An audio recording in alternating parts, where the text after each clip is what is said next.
샬롬, 안녕하십니까? 지난 한 달간 평안하셨는지요? 어느새 길을 걷다 보면 단풍이 참 아름답게 물들어 있는 것을 보면서 2021년도 하나님께서 또 은혜로 지금까지 이끌어 주신 것을 보게 됩니다. 그렇게 또 자연이 바뀌지만 또 자연도 신실하게 이끌어 주신 하나님께서 우리 교구 성도분들의 삶까지도 또 신실하게 은혜로 이끌어 주셨으리라 믿습니다. 저 또한 또 하나님의 은혜로 또 우리 교구 성도분들의 많은 기도와 축하와 격려로 지난주 목요일에 목사 안수를 받게 되었습니다. 아직은 유태환 목사라는 이 이름이 어색하지만 정말 주님의 종으로 하나님을 사랑하고 교회와 성도들을 사랑하는 정말 좋은 목사로 살겠습니다. 앞으로도 많은 기도와 또 격려 부탁드리고 다시 한번 감사의 인사드립니다.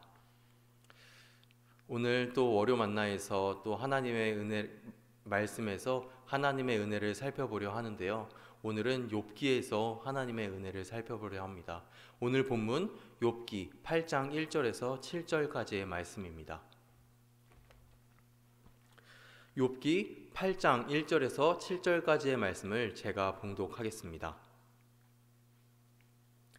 수아 사람 빌닷이 대답하여 이르되 내가 어느 때까지 이런 말을 하겠으며 어느 때까지 내 입의 말이 거센 바람과 같겠는가? 하나님이 어찌 정의를 굽게 하시겠으며 전능하신 이가 어찌 공의를 굽게 하시겠는가? 내 자녀들이 주께 죄를 지었으므로 주께서 그들을 그 죄에 버려두셨나니 내가 만일 하나님을 찾으며 전능하신 이에게 간구하고 또 청결하고 정직하면 반드시 너를 돌보시고 내 의로운 처소를 평안하게 하실 것이라. 내 시작은 미약하였으나 내 나중은 심히 창대하리라. 아멘. 사람들은 모두들 일을 공정하게 해야 한다고 생각을 합니다. 이 마음은 아주 어렸을 때부터 있어서 유치원이나 또 어린이집을 가보면 그 어린아이들이 언제 배웠을지도 모르는 그 말을 합니다. 이건 불공평해 라고 말이죠. 그리고 학교를 다닐 때 반에서 떠드는 아이가 있으면 그 떠드는 아이가 아니라 선생님께서 다른 아이를 혼낸다면 그 아이는 어느새 정말 자신도 모르는 새 그 억울함과 화남과 그것이 있을 것입니다. 이것은 불공평하다고 생각하기 때문이죠. 또한 정말 올해 올림픽이 있었는데요.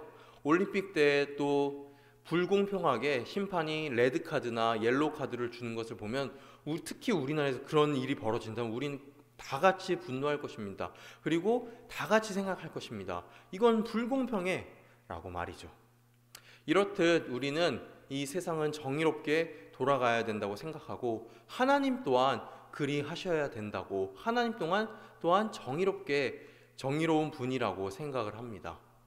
그리고 이 생각은 오늘 이 나타나 있는 욥기의 세 친구 중 빌닷 또한 그 생각을 가장 확실하게 가지고 있는 사람이었습니다. 욥은 당대의 의인이었습니다. 그리고 동방에서 으뜸가는 부자였죠. 하나님도 잘 믿던 사람이었습니다. 그는 그리고 가족들도 참 다복해서 가족들도 자녀들도 많았습니다. 어느 것 하나 부족함이 없고 죄인도 아니었죠.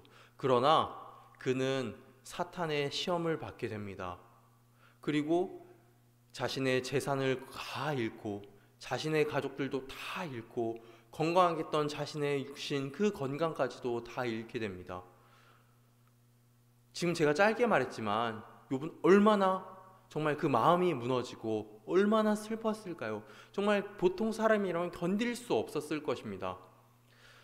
그래서 욥은 정말 처음에는 하나님께서 정말 하나님을 찬양하지만 결국에는 하나님께 자신을 죽여달라고까지 하는 지경까지 이르게 됩니다. 이럴 때 욥의 세 친구들이 찾아오게 됩니다. 욥기 1장부터 3장까지는 제가 말씀드린 이 부분들이 나와 있고요. 4장부터 37장까지는 욥과 그 세 친구들 그리고 엘리후까지 포함해서 그 사람들이 욥과 설전을 벌이는 내용들이 나와 있습니다. 오늘 읽은 8장은 욥의 세 친구 중 한 명인 빌닷이 욥에게 충고를 하는 장면입니다. 욥은 이전 본문에서 뭐 3장이나 6장이나 7장에서 친구들이 자신이 죽겠다고 하는 그 말, 도대체 하나님이 나에게 왜 이러시냐, 정말 나의 삶이 너무나 힘들고 나는 죽을 것만 같다라고 하는 그 말을, 그 고통에 서린 그 호소를 허풍으로 여깁니다. 그리고 그 허풍으로 여긴다면서 친구들을 나무라고 있어요. 그리고 오늘 읽은 이 8장은 빌닷이 그 욥이 말하는 그 호소를, 그 고통의 외침을 말도 안 된다고 말하면서 다시금 욥에게 너가 잘 생각해봐라 라고 말하는 장면인 것입니다. 오늘 읽은 본문 2절에서 빌닷은 욥의 그 말이 거센 바람과 같다고 생각을 합니다. 아까 저희가 설교를 시작할 때 말했듯이 이 빌닷은, 이 세상은 인과응보의 가치관, 그 잘못을 한 사람은 벌을 받고, 정말 잘한 행동을, 칭찬할 만한 행동을 한 사람은 칭찬을 받고 상을 받는다는 그 인과응보의 가치관, 조금 어렵게 말하면 행위, 화복의 가치관을 아주 확실하게 가지고 있는 사람이었습니다. 빌닷은 그래서 욥이 그렇게 말하는, 정말 하나님께 자신을 죽여달라고 하는 그 말이, 욥이 자신은 무고한데 하나님께서 도대체 나에게 왜 이러시는지 모르겠다, 정말로 하나님께 자신을 죽여달라고 하는 그 말이 자신 그 원래 가치관을 정말 송두리째 흔드는 거센 바람과 같다고 이제 지적을 하는 것이죠. 그리고 이어서 3절에서 어쩌면 욥기에서 정말 우리가 가장 잘 알고 있는, 정말 가장 중요한 질문일 수도 있는 그 질문을 말합니다. 제가 읽겠습니다. 하나님이 어찌 정의를 굽게 하시겠으며 전능하신 이가 어찌 공의를 굽게 하시겠는가? 빌닷이 욥에게 질문하는 것입니다. 하나님은 정의롭고 전능하신 분이신데 어찌 정의를 지키지 아니하시겠는가? 그러니 욥, 당신이 회개하고 돌이킨다면 하나님께서 자비를 베푸실 것일세 라고 말하는 것입니다. 하나님은 정의롭고 정말 이 세상에 아주 공정하신 분인데 너에게 그렇게 벌을 내리실 이유가 없다. 너가 벌을 받는 이유는 너가 잘못을 해서이고, 그렇기 때문에 너는 하나님께 돌이켜서 죄를 회개하고 신앙생활 잘해라 라고 말을 하는 것이죠. 그의 말은 참 표면상 참 맞는 말씀입니다. 우리가 신앙생활을 쭉 하면서 정말 이렇게 우리가 회개하고 주님께 나아간다면 하나님께서 우리에게 은혜를 베푸실 것이다 라고도 많이 설교를 통해서 이렇게 성경 공부를 하면서도 이야기를 많이 듣지요. 그러나 빌닷이 한 가지 착각하고 있는 것이 있습니다. 바로 하나님의 정의와 사람의 정의는 다르다는 사실입니다. 그는 인간의 눈으로 정의를 바라보는 우를 범하고 있습니다. 빌닷의 관점은 현실 세계에서의 공정한 정의를 실현하는 것입니다. 그러나 하나님께서는 욥기를 쭉 읽어가다 보면 욥기의 말미에서 욥의 친구들이 옳지 않다고 말씀하십니다. 또한 욥의 자신이 옳다고 말하는 그 말에도 비판을 가하십니다. 결국 빌닷의 이 말은 사람의 시선에 제한되어 있는 말입니다. 하나님과 인격적인 관계가 없는 그냥 그 자신이 배워왔던 그냥 교리적인 정말 그 화석화된 말이었던 것입니다. 우리 또한 빌닷과 같은 실수를 범할 때가 있습니다. 사람의 눈으로, 사람의 생각으로 현실을 판단하고 생각하는 것입니다. 우리가 일상을 살아갈 때, 교회를 위해 섬길 때, 또 가정에서 정말 여러 가지 결정을 내릴 때 우리의 원래 생각과 뜻이 아닌 정말 하나님의 뜻, 하나님의 생각, 정말 하나님께서는 도대체 어떻게 생각하실까라는 것을 언제나 묻고, 정말 우리가 원래 알던 그 생각이 아니라 하나님의 생각을 묻고 하나님과 인격적인 관계를 계속해서 맺어 나가시는 용인어성의 성도분들이 되기를 간절히 소망합니다. 이어서 빌닷은 4절에서 7절까지 욥의 자녀들을 정죄합니다. 그리고 욥에게 일어나는 그 참사의 원인을 말을 하는데요. 그 원인은 결국 자녀들의 죄 때문입니다. 그리고 너의 죄 때문이라는 것입니다. 참 엄청난 정죄이죠. 그리고 그 해결책이 무엇일까요? 5절에서 빌닷은 내가 만일 하나님을 찾으며 이렇게 말합니다. 여기서 찾다, 라는 단어는 이 히브리어 원어로는 일찍 가다라는 말이 있습니다. 그리고 이것은 아주 긴급한 의미를 119를 부르는 그런 그 당시 119는 없어지만 그런 긴급한 상황에 처해 있는 그런 의미를 내포하고 있습니다. 그래서 이것을 해석하면 너가 만일 하나님께 급히 가서 하나님께 간구한다면 이라는 뜻입니다. 이것을 좀 더 해석한다면 너가 하나님께 급히 가서 하나님께 간구한다면, 너가 더 하나님을 찾게 노력한다면, 너가 더 하나님께 신앙생활 열심히 하면, 하나님을 찾게 말씀과 기도를 더 열심히 읽고 더 기도를 열심히 한다면 하나님께서 너의 죄를 용서하실 것이고 하나님께서 너에게 자비를 베푸실 것이다 라고 빌닷이 이야기하고 있는 것이죠. 너가 만일 그렇다면, 너가 그렇게 하나님께 이쁨 받을 짓을 하면, 하나님께서 기뻐하는 짓을 하면, 그 행동을 한다면 불행이 찾아오지 않을 것이다. 하나님께서 복을 주시고 너는 다시 회복이 될 것이다 라고 말을 하는 것이죠. 결국 이 말 속에는 욥에게 불행이 찾아온 이유는 결국 욥이 정결하지 못하고 정직하지 못한 삶을 살았기 때문이라는 뜻이 됩니다.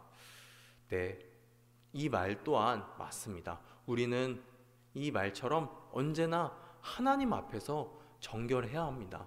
정직해야 합니다. 정말 하나님을 찾기에 갈급해야 하고 목마른 사람이 정말 그 샘물을 찾아 나서기까지 그 모습과 같이 하나님을 찾기에 갈급해야 합니다. 저 또한 그렇게 설교한 적이 있고 교회에서 또한 그렇게 많이들 이야기를 들었을 것입니다. 그러나 성도 여러분, 무엇인가 이상하지 않으십니까? 빌닷의 이 하는 말은 무언가 생명력이 없습니다. 그 이유는 바로 빌닷이 이 하는 말은 이 순서가, 신앙생활의 순서가 완전히 뒤바뀌어 있기 때문입니다. 순서가 완전 잘못되어 있기 때문입니다. 하나님께서는 우리가 무언가를 더 열심히 하면, 하나님을 더 열심히 찾으면, 하나님께 이쁨 받을 짓을 하면, 그 행동을 하면, 우리가 선행을 베풀면 은혜를 주시는 분이 아니십니다. 우리가 100만큼 교회를 섬기고 하나님을 사랑하고 하나님께서 사랑하시는 행동을 하면 하나님께서 100만큼 은혜를 주신 분이 아니시라는 겁니다. 그렇다면 그 하나님은 공로를 따지시는 공로의 하나님일 것입니다. 그러나 하나님께서는 은혜의 하나님이 되십니다. 하나님께서는 우리가 무언가를 드리면 그만큼 주시는 분이 아니라 우리가 무언가를 드리기도 전에 하나님께서 자신을 내어주시는 분이십니다. 하나님께서 우리에게 아낌없이 자신의 아들인 독생자까지 내어주시는 그러한 은혜의 하나님이신 것입니다. 그리고 그 은혜에 감격해서 우리가 하나님을 찾게 되는 것이고, 그 은혜에 감격해서 우리가 하나님을 위해서 말씀을 읽고 기도를 하고 다른 이웃들을 섬기고 교회를 섬기게 되는 것입니다. 그래서 빌닷의 이 말은 완전히 잘못된 말인 것이죠. 빌닷은 얼핏 보면 정말 맞는 말을 하지만 그 이후 본문을 보면 정말 되게 은혜스러운데? 라고 하는 그 생각이 들 정도로 맞는 말을 하지만 완전히 하나님을 거꾸로 이해하고 있는 것입니다. 빌닷에게 하나님의 회복은 하나님께서 거저주시는 은혜가 아니라 인간의 타당한 행동에 따른 보상이었습니다. 그러나 하나님께서는 그런 공로에 따라서 우리에게 회복을 베풀어 주신 분이 아니라 은혜로 우리에게 회복을 베풀어 주시는 분이십니다. 그리고 이 은혜의 하나님은 지금 우리에게도 은혜의 하나님 되신 줄로 믿습니다. 하나님께서는 우리에게 은혜를 주시되 후히 부어주시는 분이신 줄로 믿습니다. 이어서 빌닷은 마지막 7절, 저희가 너무나 유명한, 잘 알고 있는 구절이죠. 제가 또 읽겠습니다. 내 시작은 미약하였으나 내 나중은 심히 창대하리라. 아멘. 욥기를 마지막까지 또 읽어보시면 아시겠지만 나중에 하나님께서는 실제로 이 말씀대로 이루어 주십니다. 욥의 재산과 가족은 이전보다 더 곱절은 더 늘어나게 되지요. 그러나 그것은 빌닷의 말대로 욥이 신앙생활을 잘해서 하나님을 더 열심히 찾아서 욥이 회개해서가 아닙니다. 하나님의 의지와 전적인 은혜 덕분에 욥의 그 삶이 회복이 되게 된 것입니다. 한 가지 이야기를 하려고 하는데요. 이제 곧 종교개혁 기념주일입니다. 종교개혁을 이제 사실상 시작한 마틴 루터는 오늘 말씀에 나오는 빌닷과 같은 사람이었습니다. 루터에게 하나님은 보좌 위에서 모든 것을 보시며 심판하시는 분이었습니다. 루터에게 하나님은 두렵기만 한 분이었습니다. 루터에게 하나님은 정의로운 분, 정말 세상에 한치의 오차도 없으신 분, 정말 잘못을 하면 그 잘못을 한 대로 벌을 주시고 상을 이제 하나님께서 사랑하시는 행동을 하면 그 사랑한 상을 주시는 분이었습니다.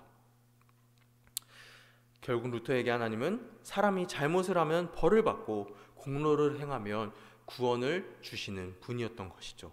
그래서 루터는 그 가톨릭의 사제였는데요. 정말 여러 가지 고행을 하게 됩니다. 무릎으로 계단을 오르내리면서 정말 그 육체의 고통을 주기도 하고요. 밤새 계속해서 열심히 기도를 하면서 정말 하나님 정말 제가 두렵습니다. 정말 하나님 저를 왜 지으셨나이까 이렇게 말합니다. 이때 루터의 고백이 정말 욥의 그 고백과 참 닮아 있습니다. 참 욥의 그 고백과 빌닷의 그 말이 그 루터 안에서 그 내면에서 치열하게 싸우면서 욥은 정말 하나님 앞에서 도대체 어떻게 우리가 구원을 받을 수 있고 하나님께 어떻게 은혜를 받을 수 있는가 고민했던 것 같습니다. 이때 루터는 이렇게 고백합니다. 하나님 왜 저를 창조하셨습니까? 차라리 저는 창조되지 않는 편이 나았겠습니다. 저는 하나님을 미워합니다. 욥의 고백과 또 닮아 있습니다. 그러던 중에 루터는 이 하나님의 말씀에서 이 진리를 발견하게 됩니다. 루터는 로마서를 읽어 내려가던 중에 로마서 1장 17절 저희가 정말 잘 알고 있는 이 구절에서 하나님의 은혜를 비로소야 발견하게 됩니다. 복음에는 하나님의 의가 나타나서 믿음으로 믿음에 이르게 하나니 기록된 바 오직 의인은 믿음으로 말미암아 살리라 함과 같으니라. 아멘. 루터에게 하나님은 더 이상 공로의 하나님, 심판의 하나님, 그 하나님이 아니었습니다. 하나님은 더 이상 두렵기만 한 분이 아니었습니다. 구원은 우리에게서 날 수 없고 구원은 정말 우리가 예수 그리스도를 믿기만 한다면 구원을 선물로 주시는 하나님은 그러한 은혜의 하나님임을 루터는 그제서야 깨달았습니다. 그래서 그는 그 로마 가톨릭에서 말하는 그 면죄부를 받고 그 면범부를 사서 자신의 죄를 사함받고 정말 그 연옥에 가고 천국에 가고 정말 그 당시 그 가톨릭에서는 연옥이 있다고 믿었기 때문에 그 천국에 간다고 생각했던 그 생각이 완전히 잘못됐다는 것을 인정하고 그것을 말함으로써 당당하게 말함으로써 정말 하나님의 은혜는 우리에게서 나지 않는다. 하나님의 은혜는 오직 하나님 전적인 하나님의 의지에서 하나님께서 후히 베풀어 주시는 그 선물이라고 이야기하면서 종교개혁이 시작되게 된 것입니다. 사랑하는 용인화성의 성도 여러분, 이 은혜의 하나님이 우리의 하나님 되십니다. 이 은혜의 하나님이 정말 우리의 하나님 되신 줄로 믿습니다. 우리가 신앙생활을 하다 보면 참 여러 가지로 바쁜 일에 치여서 좀 우리의 행위들에 치여서 하나님이 어떤 분이신지를 잊어버릴 때가 종종 있는 것 같습니다. 그러나 오늘 이 말씀을 통해서 하나님께서 어떤 분이신지를 다시금 우리가 기억하기를 원합니다. 하나님께서는 우리에게 가장 큰 선물인 정말 구원이라는 선물을 은혜로 베풀어 주시는 분이십니다. 그리고 또한 지금까지의 우리의 삶을 우리가 알지도 못하게 그리고 정말 알게 모르게 정말 그 삶 가운데 우리가 알고 있는 것보다 더욱더 큰 선물을 그 은혜로 지금까지 이끌어 주신 분이 하나님이신 줄로 믿습니다. 2021년 정말 10월의 마지막 주 코로나로 인해서 여전히 서로를 뵙지 못하고 교회로 모이는 것이 제한적인 것이 마음이 아픕니다. 그러나 좀 생각해 보면 이렇게 월요 만나로 말씀을 전하게 되고 또 말씀대로 365를 통해서 저희가 경건 생활을 계속해서 할 수 있게 되고 여전히 그 자리 가운데 있는 신앙의 동역자들로 인해서 신앙생활을 할 수 있는 것 또한 하나님의 은혜인 줄로 믿습니다.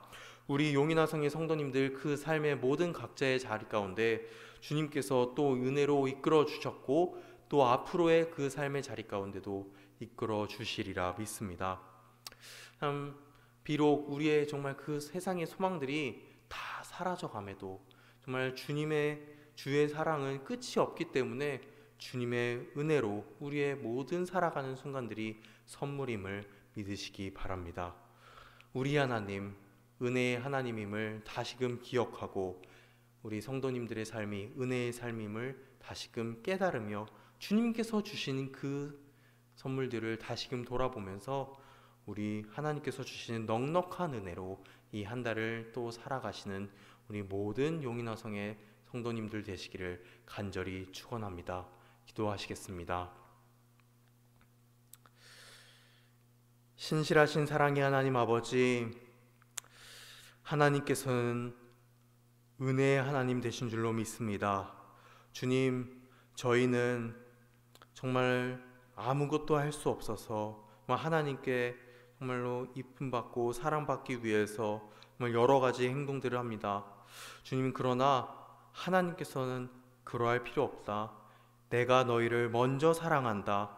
너희의 어떠함에도 불구하고 내가 너희를 먼저 사랑한다고 말씀하여 주셨습니다. 그리고 자신의 아들인 예수 그리스도를 우리에게 내어주셨습니다. 주님, 우리가 그 은혜를 다시금 기억하기 원합니다. 그리고 그 복음을 다시금 믿기 원합니다. 그리고 그 사랑에 감격하여서 저희가 다시금 신앙생활을 하기 원합니다. 주님, 참 여러 가지 코로나로 인해서 정말 또 신앙생활이 어려운 형편에 처해 있는 많은 분들이 있습니다.